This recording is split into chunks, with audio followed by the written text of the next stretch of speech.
ভারত থেকে ১,১৩৪ কোটি টাকায় ১,৩০,০০০ মেট্রিক টন ডিজেল আমদানি করছে সরকার।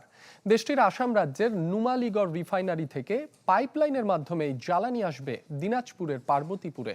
সরকারি ক্রয় সংক্রান্ত উপদেষ্টা পরিষদ কমিটির সভায় এ প্রস্তাব অনুমোদন দেওয়া হয়।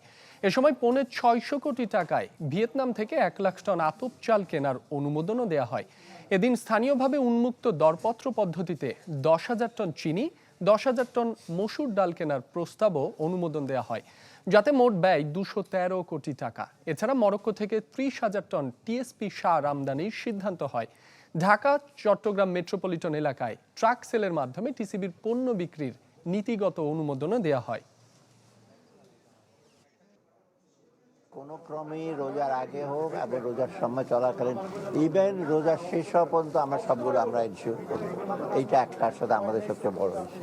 এখানে অবশ্য অন্য আমরা সাপ্লাই আনবো, কিন্তু মার্কেট মেকানিজম কি, সেগুলো মার্কেট মনিটর, এগুলো প্রয়োজন আছে।